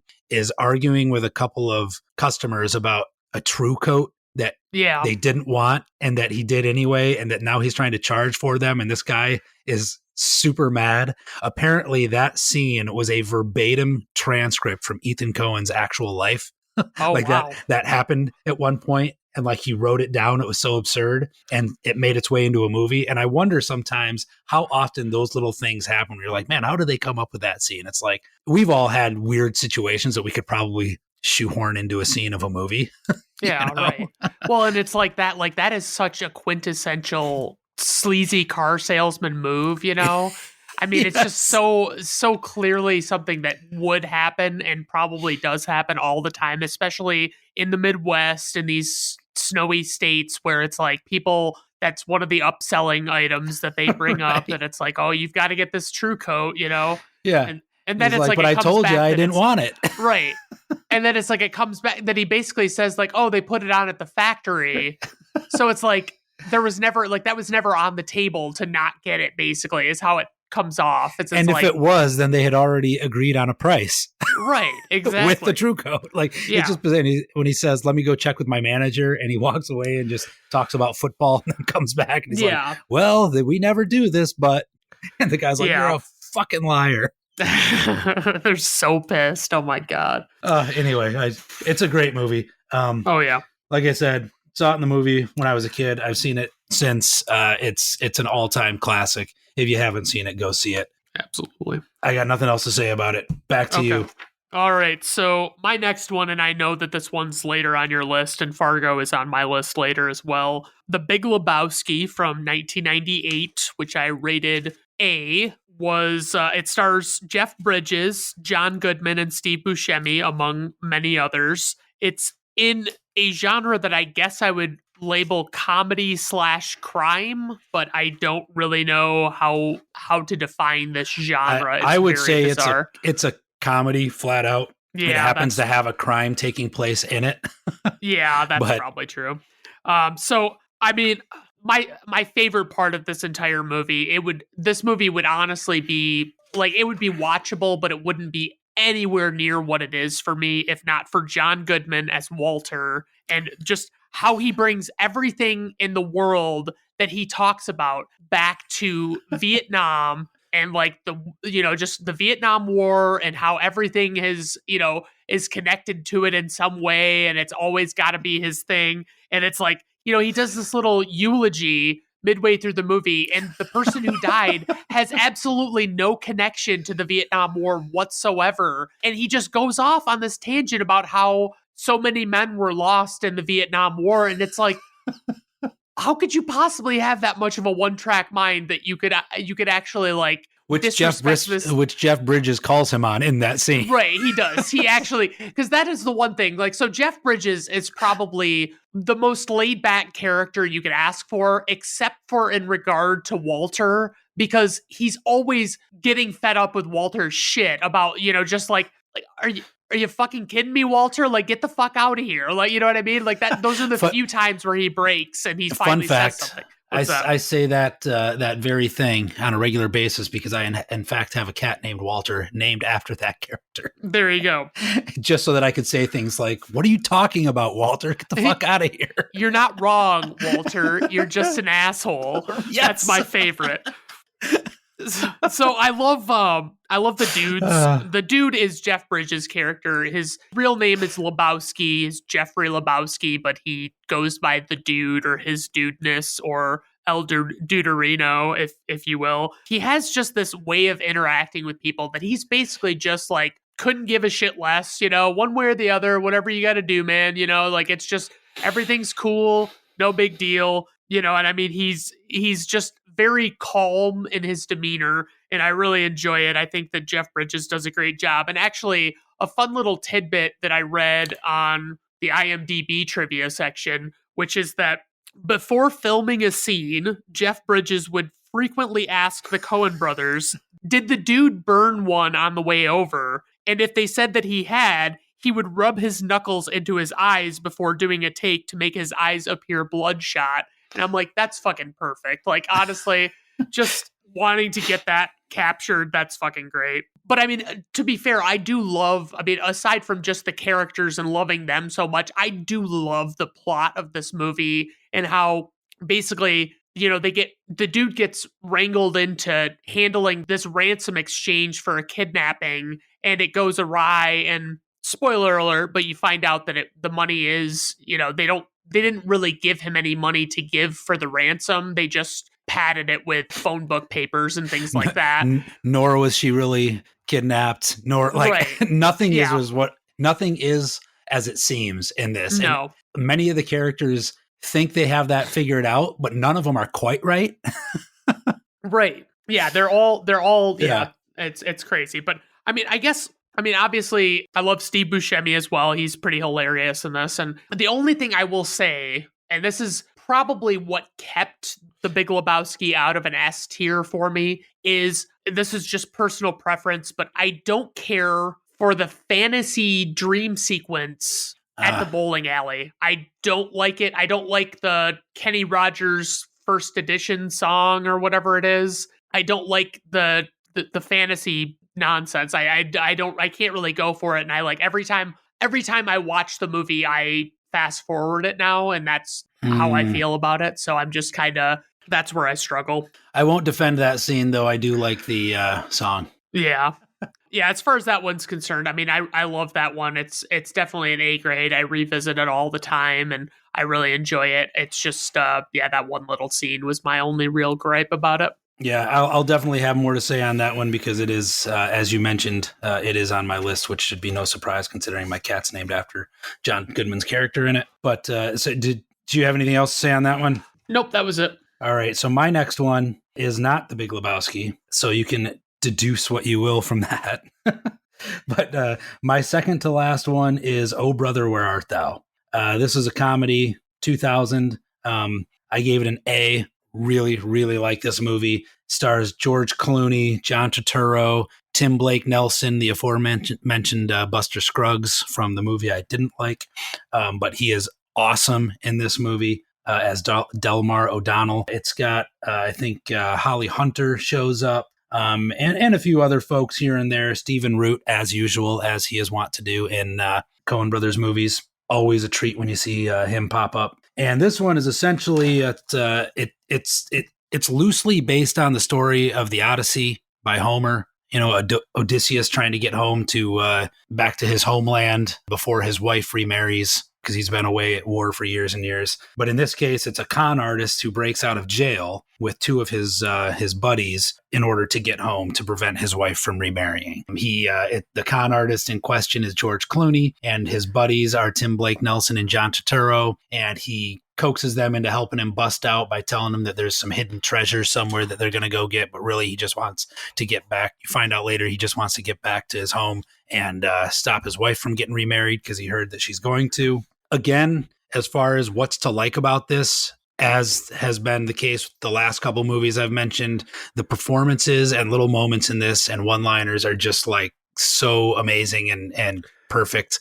Tim Blake Nelson as Delmar O'Donnell is one of my favorite characters of any movie of all time. It's just amazing. There's a scene where they stumble across a priest baptizing people in a river, you know, where they wade out to the river and he says a prayer and then like dunks them under the water. And then he says, you know, oh, and all your sins are washed away now and whatever. And he like loses his mind and goes running into the water, interrupts the ceremony to have the priest dunk him under the water. And he comes up and he's like beaming and he says, you hear that, boys? All my sins have been washed away. like in his head, it means that like he's not guilty of whatever crime he went to prison for. He's like, you know, he is completely absolved in his head. And it's like full of little moments like that. There's a bunch of cameos and guest appearances. They happen to get wrapped up in one scene with Babyface Nelson, who's robbing banks and on the run, who yells as he's leaving one of the banks, remember, folks, Jesus saves what George Nelson withdraws, which I always loved that line. Like, it's just so many great little lines. I think when I first saw this, which would have been it was 2000. So yeah, it would have been 17, 18. That was within a couple of years after I had kind of gotten into like world literature and stuff too, which is like a weird connection to make. But honestly, I was at that time in my life kind of on like a Greek epic kick. And so like I loved the fact that it was like retelling the story of the Odyssey. And even George Clooney's character's name is Ulysses, which is like the Roman version of Odysseus. And so like John Goodman appears as the Cyclops. He's got one eye. The sirens are in it and they lure them in and then like rob them. And when they wake up, they're convinced that John Turturro has been turned into a toad. Because as I recall in the story, the sirens turn his men into pigs or something like that. But and so Tim Blake Nelson carries around a shoebox with the frog in it for quite a while in the movie, convinced that it's John Turturro. And you find out later he was just wandered away and got recaptured by the police.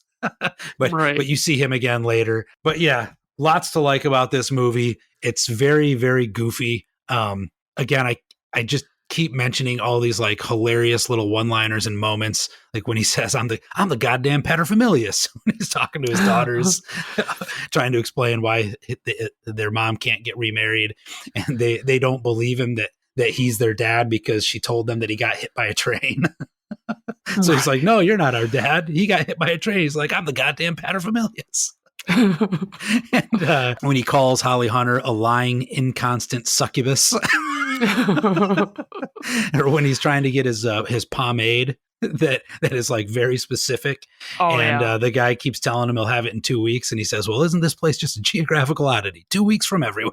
No matter what it is he wants, it's 2 weeks away. There's a great song in it, which I think won an Oscar actually, because the soundtrack ended up being like one of the best-selling CDs of the year. The song "Man of Constant Sorrow," sung by the Soggy Bottom Boys, which fun bit of trivia related to that I had heard before. George Clooney fancied himself a singer and practiced and practiced and practiced and got voice lessons and did all these things to try and actually sing that in the movie, but he still wasn't any good. And so they did, in fact, overdub him with a professional singer. That's not George Clooney singing. Right.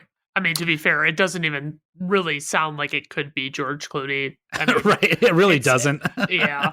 I mean, I was wondering if you were going to mention the music, because I mean, the music is obviously huge in this movie. It's huge, and because that ends up kind of being their saving grace, as they end up being this bluegrass band that is super popular, unbeknownst to them, when they had stopped briefly in the middle of nowhere to sing into a can because they heard that this guy pays people to sing into a can. That became like a best-selling single across the South, and they were like pop stars and didn't even realize it.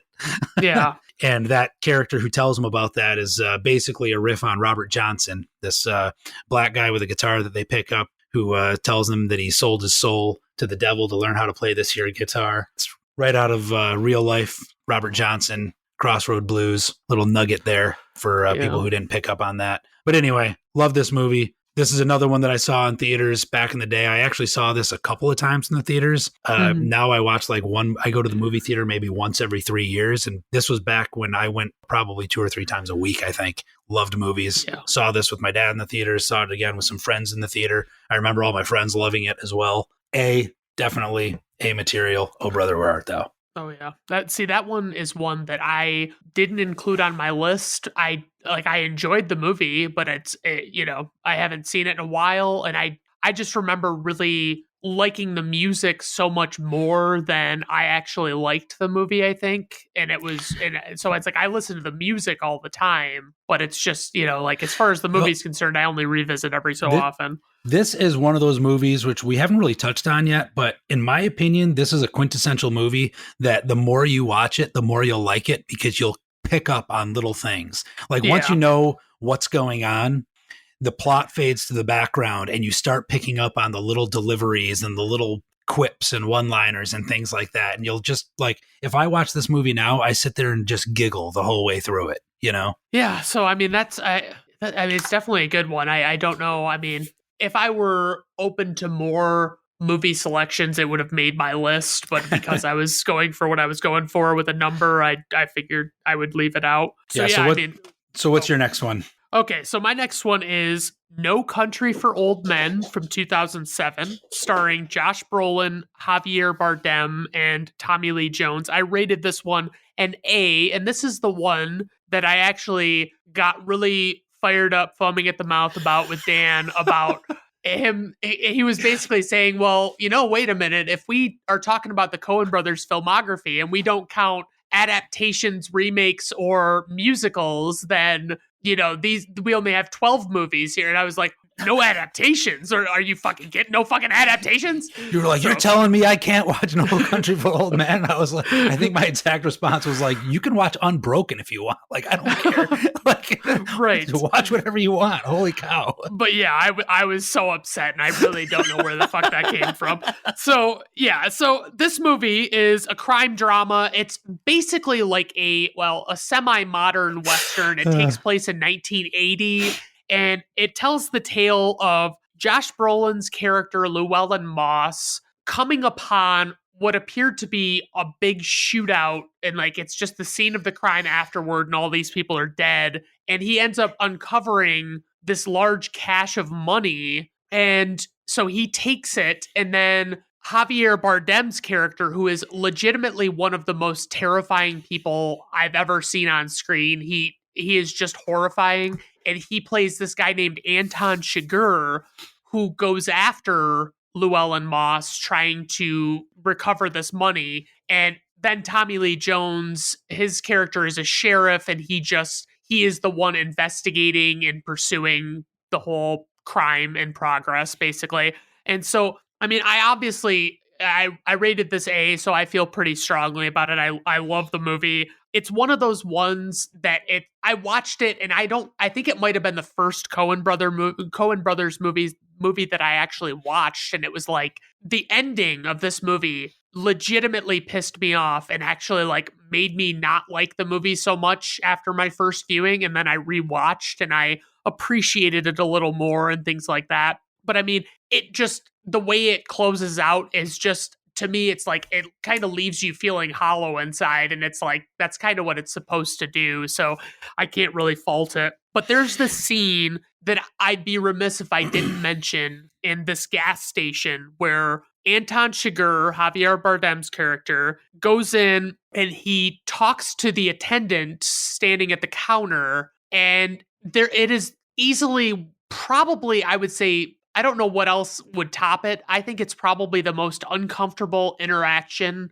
I've ever seen in any movie, where Javier Bardem buys something and he gets his change, and he decides that he's just going to grill this guy and like make him uncomfortable. And he asks him, "What's the most you ever lost on a coin toss?" And the guy is like, "What?" Like he's just so taken aback. He doesn't have any idea why this interaction is happening. And essentially, Anton Chigurh is having this guy basically bet his life on a coin toss. You know, he's basically saying, if you call the right thing right now, I won't kill you. And that's how this is going to go, you know, and he doesn't really have any logical reason to kill this guy. And what I assumed was that when the guy asked him, because he asked him about the weather in Dallas or whatever, as soon as he walks in. And my interpretation was that at that point, this clerk has noted details about him, and he doesn't want anybody to ever know him or his face or who he is or whatever. That's fair. And at that point, he's like, okay, I'm going to flip a coin. And if you win the coin toss, I'll leave you alone. But if you lose the coin toss, you got to die. That's accurate. Yeah. I would say that's, I mean, that's what I would get from the way he gets there, as you said, is like by way of the most uncomfortable conversation. And it is just, I mean, basically it's just like the entire driving force of this movie is this Anton Chigurh, and it's like what a fucking raging psychopath he is. Like just what, and basically the overall theme of the movie is that Tommy Lee Jones is this seasoned sheriff that is just perplexed by the very notion of what people in the modern world are capable of. You know, that he talks about how police officers used to not even carry a gun in older times and things like that. And, you know, he's just like, and they couldn't even imagine doing that now. And this guy, I mean, he's got like it's called a captive bolt pistol that Chigurh uses it to kill people, and it reads like a gunshot wound when they find the bodies, but there's no bullet in their body when he uses it. So it's like it's just really high pressure stud like coming out of the end effector, and it's basically just like killing the person when he holds it to their head. Yeah, it's what they use to slaughter cattle. Right. Yeah, because then they don't have the danger of flying bullets, and that's the very idea of it. So I mean, just other than what I've mentioned, you know, I love Josh Brolin, as Dan has mentioned. He's also one of my favorites. He's another one of those ones that I'd love to see him in more stuff, even more than he already is. And the only other thing I will mention with this movie is there is a complete lack of scoring. Like there are very few musical elements in this movie, and they basically deliberately wanted to ground it more in reality and feel like you were just watching something really unfold, and you know, and it felt more real that way. And that was the Coen Brothers idea, because they got the same guy that they usually get to do their scores. Like he did a really good score in Fargo, and he did, he's done a bunch of them, but it's like for this one, they kind of tied his hands and basically said like, yeah, we don't want you doing any more than you have to be doing. So yeah, I absolutely love this one. I think it definitely holds up because the fact that it was set in 1980 really makes it a more timeless type thing because it's, it was made in 2007. So it's very well crafted, well designed, and all of the characters definitely have their part. And the only real issue I ever had with it was the ending. And now that's kind of come to pass. Yeah. I have seen this movie. It had been years since I've seen it. I actually did rewatch it when it became very apparent this was going to be on your list for the aforementioned reasons. And I agreed with you with like, it's really good, but the ending left me feeling like, I don't know if this was like, because it's left very open-ended, but I couldn't decide whether that was a good thing or a bad thing. But it kind of left me feeling like I wanted more, which in itself is a good thing. But at the same time, I'm like, I don't know where I'm supposed to land here. I didn't really understand the dream analogy. The car crash scene there, it was kind of like, I don't know if that was supposed to symbolize like ongoing chaos. I don't know, but I did write down a couple of notes. I wrote down that Javier Bardem is absolutely terrifying in this movie. Yeah. Like in every scene, he just makes you uncomfortable. Brolin's great as always. And there's a guy named Garrett Dillahunt. Are you familiar with him? I'm not. He played Wendell the deputy. He was Tommy Lee Jones's deputy. Yep. He's been in a million things. He's always amazing in like whatever he's in. Sometimes he's a main character. Sometimes he's a very minor character. He played 2 different characters in the show Deadwood. He plays Jack McCall, and he comes back the next season as a completely different character named Francis Wolcott, who is like an assistant for George Hurst. 2 totally different characters, totally different. Everything about them is different other than they're played by the same exact guy in the same exact TV series. And like, that's how good of an actor that guy is, I think, in real life. But like, he had a small part in that, and he immediately jumped out at me, and he's great in it. And it has like the befuddled deputy who gets overly excited every time he sees something. Yeah. The only other thing that I would want to mention is there are some pivotal scenes where Shiger finally catches up to Llewellyn Moss, and they kind of have like a shootout through the street as Llewellyn is scrambling to get away from him, and he is just relentlessly coming after him and not stopping, and it really keeps you on the edge of your seat. I really love it. Yeah. But that was good. That was good. Okay. So yeah, I would agree with you. That's an A. Personally, I may have given it a B. I can't really justify that other than maybe the ending and how uncomfortable it made me feel. But I think that was the point. So I won't argue an A. So my final pick, and I am firmly putting this one in the S tier because it is one of my all-time favorite movies ever, is The Big Lebowski. As you talked about earlier, the dream sequence, though not my favorite part, was not enough to bring it down to an A for me. 1998, as you mentioned, Jeff Bridges, John Goodman, Steve Buscemi, small appearances from Philip Seymour Hoffman. Even Tara Reid is decent in this. The aforementioned Peter Stormare, Flea from the Red Hot Chili Peppers, Julianne Moore. Like, the cast in this is reasonably star-studded. To say that it's cast perfectly is an understatement. Like, every character, every line, every setting, everything in this movie is like executed perfectly. Sam Elliott as the narrator is perfect. As I said, even Tara Reid is perfect in her role, and she's like usually terrible in everything. Oh yeah. Right. And she's perfect in it, right? Like Philip Seymour Hoffman plays, just this like butler that you see a few times, and there's one scene where he laughs and he makes his nostrils flare, and I can't not see it. And it's like, how does he do that? It's perfect. I don't know. But essentially, my synopsis of it was a slacker gets sucked into a scheme of increasing complexity in early 90s LA, though all he wanted was a new rug.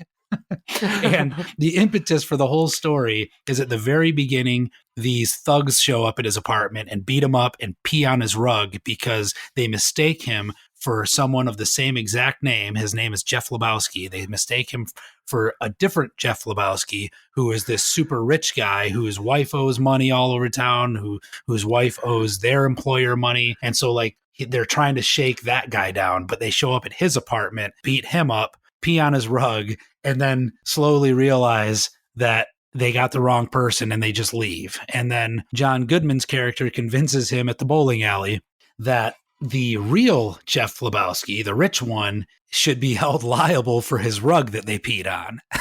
And so he should go seek restitution from him. And so he shows up, and then like shenanigans ensue as he gets pulled into this ever confusing, thickening plot where his wife's been kidnapped, but has she been kidnapped, etc. And it ends up just sort of serving as the plot almost just serves as like connective tissue for all these absurd characters to do absurd things. And it's, I mean, I talked about Oh Brother, Where Art Thou, where like it's the kind of movie where the more you watch it, the more little things you pick up. This to me is that, but more so than probably any movie I've ever seen in my life. Like I've seen this movie probably 5,000 times, and I'll still catch little nuances in the way an actor delivers a line or a phrase that they say that I haven't caught before. And I'm like, holy crap, that's brilliant. And this is another one. I mentioned seeing a couple of these movies in the theaters. So the only trivia I'll give to this one is that as some of my friends and certainly my wife, your sister, has heard me boast 7 million times, I saw this movie in the theaters, and I might be the only person I've ever met besides my dad who saw this movie in the theater. I saw this when it came out. Me and my dad went to it, and I told everyone I knew how funny this movie was and how good this movie was, and said, you've got to go see this movie. It's brilliant. And every single person, without exception, went, meh, I don't know. It looks kind of dumb. I'm not that interested. Fast forward, we're in college, probably 4 or 5 years later. Every single one of those people, hey, dude, have you seen The Big Lebowski? It's so good. You got to go see it. And I'm like, dude, I've been telling you for 4 years to watch this movie. And you have told me over and over again, meh, doesn't look that good.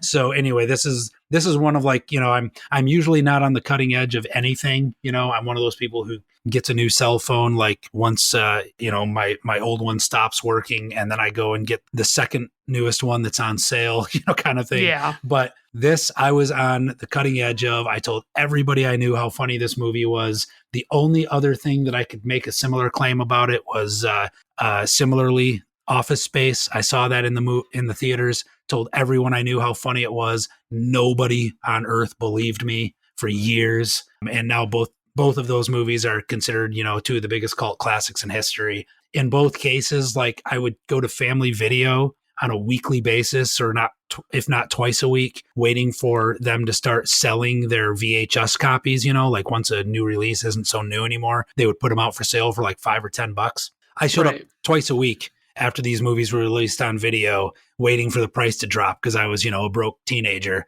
just so I could buy them and have them on VHS immediately. And again, this was before anybody else was finally watching it. So I will brag till the end of time that I saw this in the theaters. But irrelevant of that, this remains one of my favorite movies of all time. I tried to capture like a highlight, like my favorite part. And it's so hard with this movie because, as I said, I feel like every single moment is perfect. But there is one, I tried to think of it in the context of, regardless of the fact that I've seen this movie 1,000 times, if I were watching it, even just like watching it in the background, and somebody walked in the room and was making noise or asked me a question or something, is there any scene that, despite having seen the movie 1,000 times, I would actually pause as to not miss it? Whereas most of the movie, it's like, yeah, I could recite it without even watching it, right? Like I don't need to pause it and see it. And the one scene that I could think of that I would pause, there's a scene where the dude goes to Julianne Moore's house and David Thewlis is sitting in a chair. And if you don't know who David Thewlis is, Google him. You'll be like, oh, that guy. He's one of those people who's in a million things, but she's not there, and he's sitting in a chair, and they have this like little casual banter back and forth. And David Thewlis plays a character named Knox Harrington, the video artist, and he comes off as like the weirdest, like not hipster, but like beat artist weirdo. You know, like he's got a pencil thin mustache and this high pitched laugh when he doesn't open his mouth. and this weird British accent. And that entire scene just tickles me to no end. Like every line through that scene. He keeps saying as he keep like no matter what happens as the David Thewlis character is reading this magazine, he keeps giggling super loud and super high pitched. and the dude keeps stopping and goes, "Who the fuck is this guy? Who is this guy?" And she's just like, "It's Knox Harrington, the video artist." He's like, and he says it more than once in the scene, like, "Who the fuck are you?" Anyway, I love that scene. It's almost irrelevant to the plot. I mean, I guess, yeah, honestly, I think you could take that scene out of the movie and it wouldn't change the trajectory, but it's my favorite scene in the whole movie. It's just perfect. When he says, "Oh, I'm a friend of Maud's," he says, "Oh, the one with the cleft asshole." It's just bizarre. It's just so bizarre. Anyway, so yeah, one of my favorite movies of all time. S tier, S plus. I love it. If it'd be in my top 5 desert island movies for sure. I can't see it enough. Also introduced me to In-N-Out Burger, which I didn't realize was a real place till like 10 years later. I thought they just made it up for the movie because it sounded made up. It does sound made up, honestly. It sounds like a totally made up place. And if you're not from the Southwest at that time in 1998, you would have never heard of it before. So anyway, That's my last one. What's your last one? It's probably an S tier, and I have a good guess, but I'll let you go ahead. So my choice is the one Dan previously discussed, 1996's Fargo, which is another crime thriller starring Frances McDormand and William H. Macy, among others. And actually, it's probably going to be covered on an episode of this podcast at some point, just because. So since Dan did already kind of talk a little bit about the plot and things like that, I do want to point out that the beginning of this movie, it really set the tone for me when I first watched it. And it really made me look at the movie differently. And it comes up and it has this pre-movie disclaimer that says, "This is a true story. The events depicted in this film took place in Minnesota in 1987. At the request of the survivors, the names have been changed. Out of respect for the dead, the rest has been told exactly as it occurred." And I was like, holy shit, this is, like, as I'm watching the movie, I'm like, this is all fucking real? Like, this actually happened? And then, of course, I found out that this disclaimer is complete and utter bullshit, and it actually never really happened, like, not truly. I mean, it was based on some things that happened, but it was not like the story itself actually occurred as was presented in the movie. But I watched this movie and I fucking love it. I mean, it's got so many great moments, and the whole Minnesota accents thing is fucking amazing. The score, I would have to say, that was one Dan didn't mention either, was the scoring, just the overall sound. I think it's a slow violin sound that kind of connects this movie, kind of bonds it together. And it really does an amazing job just setting the tone for the movie. And there are some pretty intense scenes in Fargo. Most notably, I would say, of all of the scenes that I can think of, I would say the standout scene for me has to be where Steve Buscemi and Peter Stormare's character, Geir Grimsrud, they get pulled over and they're in this stolen car that Steve Buscemi forgot to put tags on, or tabs, or whatever you want to call them. And so they get pulled over for that. And basically, Steve Buscemi tries to bribe the cop when he comes up to the window. And basically, the cop doesn't like that he's being offered a bribe. And so he decides he's going to poke around a little more. And Peter Stormare's character just straight up grabs him and pulls him down into view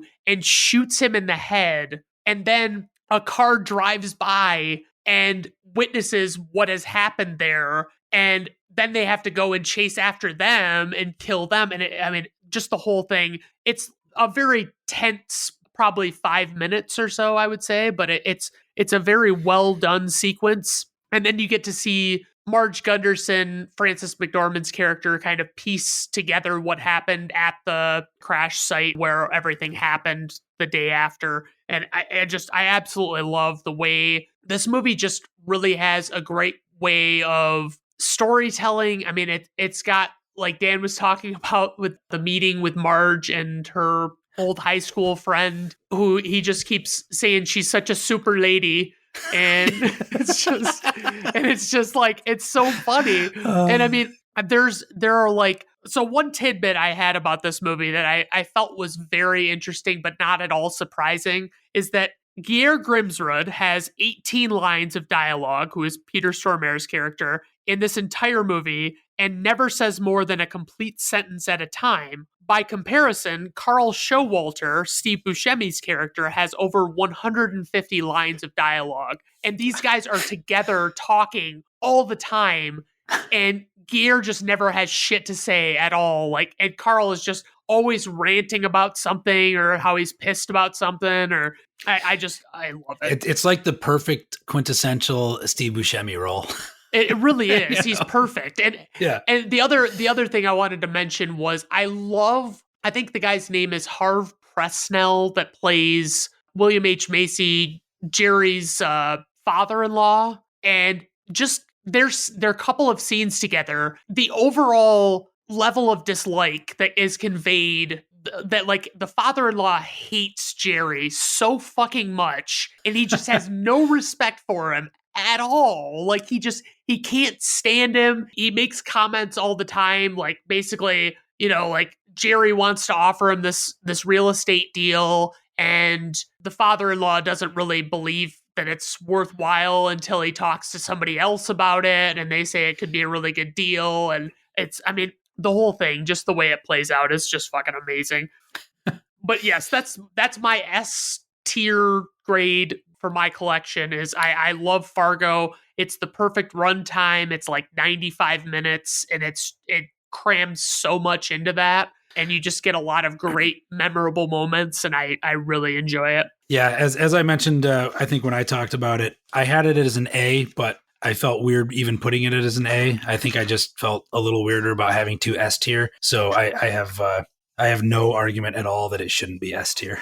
It really is like sort of a perfect movie. It's fantastic. Yeah, and it's. I think it also introduced to me, or at least it's the first time I recall being aware of the concept of a dark comedy. Like that as like a phrase, a dark comedy, where like you wouldn't bill it as just, oh, it's a comedy, but it's definitely not funny by accident, No, right. And the funny parts are really funny. Yeah. And I love just like it's like, it's very serious subject matter, but the Minnesotan accents like kind of take it down to where it's a more manageable seriousness, The so it's accents are so brilliant when she's questioning that one guy who's shoveling his walk or whatever, and she's like, can you describe it? He says, oh, it's just sort of funny looking. She's like, oh, like how so? Oh, no sort of way, just sort of funny looking. He's talking about Steve Buscemi, who is sort of funny looking.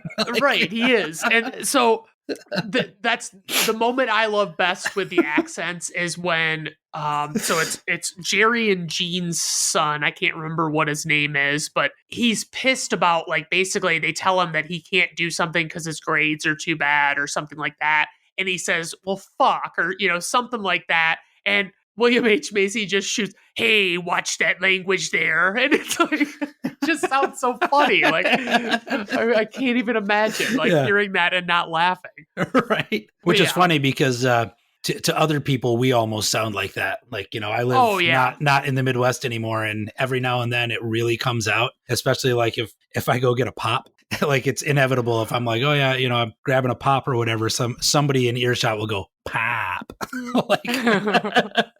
Oh my God. Yeah. That's very fair. I mean, I especially got a good dose of it when I was in the UP when I lived there for a while. They've got their fun accents. Yeah. So, okay. So we actually, despite it being a relatively small list overall compared to the likes of people like Steven Spielberg and such, we did manage to hit 10 different movies, and there are still a lot of movies that we didn't hit at all that, like, I'm a little surprised by some of the ones we didn't hit. Like I had a short list of, kind of also mentions. I wouldn't say honorable mentions, but also mentions, because one of these I haven't even seen before. But like Raising Arizona is a pretty big one. neither of us had that on our list to talk about. I have seen it. I do think it's a good movie, but without watching it again, I didn't have a whole lot more to say than I blame this movie for Nick Cage, which, to be fair, Nick Cage is pretty good in it. And as I was actually, it got me to thinking about Nick Cage, and I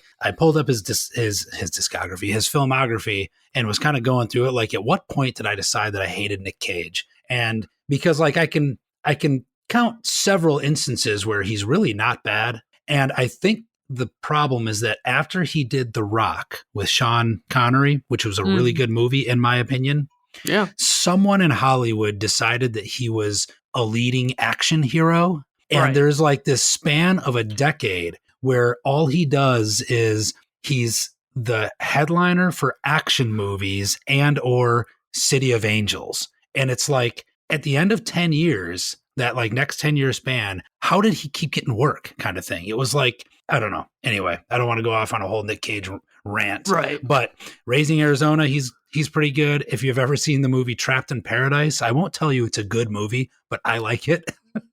And he's in that. Oh God, I tried to watch Dana that one. Carvey and John Lovitz. Yeah, I love that. I tried movie. watching that one. I couldn't do it. I couldn't get there. It was too much. Like for I me. said, I won't go as far as to say that's a good movie, but I really enjoy that movie.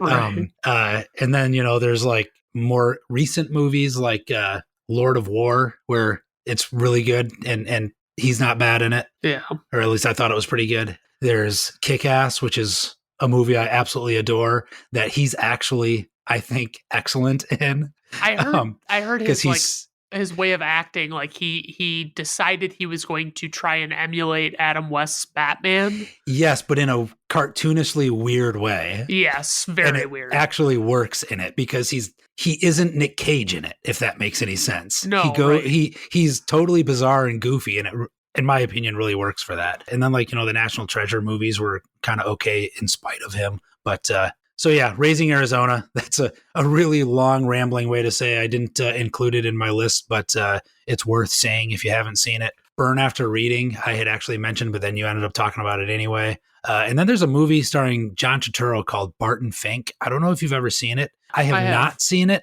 but it's been on my to-watch list for ages, and I really need to get around to seeing that movie. It's, I would definitely say it's worth checking out. It's not one of my favorites, but it's definitely an interesting movie. It's a very, different. That's definitely the impression that I get. And I tend to really enjoy John Turturro whenever I see him and stuff. So I figured it couldn't be that bad. Right. So it'd be worth seeing. Yeah, definitely. If you see it, I would say if it's one of those ones, if you see it on streaming, check it out. I wouldn't make it like a special point to like pay for it. That's the problem. I don't think it was streaming anywhere. No, I'm gonna have to pay $4 to see it. Darn it all. Yeah. Well, did you have any also mentions? The only one I wanted to mention that when we first started talking about doing this kind of offshoot type show where we would rank these movies, and we talked about the Coen Brothers, I got legitimately terrified that I was going to have to watch every Coen Brothers movie. And there was one in particular that is called The Man Who Wasn't There. Have you ever seen that one? No, I haven't, but that was one of the ones that you very specifically mentioned you did not want to watch again. Yes. Because, I mean, like, I won't say it was like a god-awful movie or unwatchable. Right. It was just, I think that anybody other than Billy Bob Thornton could have been a good choice for the lead role and made it a little more compelling of a story, but it was just, it was one that I had seen probably like a year ago, and I had been putting off watching it. And essentially when I finally did watch it, it was just like, meh. And then, when it came to this episode, I was like thinking about it. I'm like, good God, I don't remember anything about that movie other than disliking it pretty severely. And that is all I have to go on. And that was the thing, is it's like I was thinking to myself, oh God, I'm gonna have to rewatch this mediocre ass movie for this podcast. But no, this worked out pretty well, where we just picked what we wanted to watch. Yeah, definitely. I think 5 or 6 each works. We might even need to trim it back to 5 each next time, because we talked about 10 movies a little bit more in depth than I had intended. But like I said earlier, we're both very long-winded, and so we're at like well over 2 hours at this point. When you were talking about the original idea, you were like, well, yeah, we'll spend like 3 minutes on each movie, and then it'll be like a tight 36. And I was like, I don't see that happening at all. Like, I don't know how that's gonna work out. 3 minutes, what? Yeah, I've never only spent 3 minutes talking about anything in my life. Right. Yeah. So I mean, I did look, and it doesn't look like they have a whole lot like announced upcoming. There's the Jerry Lee Lewis biopic that is apparently only Ethan Coen. And strangely enough, I saw a couple of headlines. I didn't read them because I wasn't that interested, but that seemed to insinuate the Coen brothers may have like declared that they're going their separate ways and going to do solo stuff, or maybe they. I don't know if that means they've like broken up, like the way a band breaks up, but I think they're both doing, it sounds like they're both doing solo projects at the moment. Maybe they just both wanted to go off and see if they could do things by themselves. Anyway, I found that kind of interesting. Hopefully we get more Coen Brothers collaborations in the future, because I, for one, tend to really enjoy them. Yeah, I mean, at the very least, I would say even their worst movies are like watchable for the most part. Aside from, I think you made the Ballad of Buster Scruggs kind of sound like it was not super watchable, but yeah, I would, like I said, I would watch the first 15 minutes and then just find something else to do. Right. Well, yeah, I think I like this format. I think that we won't have a lot of things in every episode. You know, we won't have the giant intro. We won't have a lot of things that will come with it. So I think realistically, and feeling it out, you know, being at about 2 hours, 18 minutes right now of recording time is longer than I think I've ever recorded a podcast for, which is really saying something. So I'm glad we at least got some healthy discussion out of it, and we had some solid picks and some good discussion. So yeah. Well, yeah, we'll have to think of what we might do next. It popped into my head more than once as we were talking that maybe Josh Brolin would be a good one to do next, because he might be. He's certainly. I mean, we did talk about Tom Hardy. Oh, we did, and for we both have a fondness for Tom Hardy. That's for sure. Yes, this a deep man crush love on my part, at least. Yes, I can't speak for both. He's of wonderful. Us, he's wonderful. Yes. But yeah, I don't know. Maybe we, if we want to do another one, we make it a bonus series or something. It'll be like Brandon at Random retrospective with Dan or something like that. Yeah. I mean, you know, we can kind of name it whatever. Yeah. You know, whatever we feel like. As long as it doesn't require another RSS feed or a new banner. Exactly. Yes. I can customize a single episode artwork to you know, look a little different, but yeah. So yeah, I think I definitely want to do this again for sure. It was a lot of fun. I had a good time. It was good stuff. Yeah. All right. Well, I'll let you get back to the rest of your day. If it's still snowing out there, you might have to go get the blower back out. I'll go see if there's still enough snow that I can even see with the naked eye. Probably not. I bet it's still wet and miserable out there, though. Yeah. I don't plan on going outside today. That's for sure. All right, everyone. Well, I hope you have a good rest of your day. Thanks, Dan, and bye now.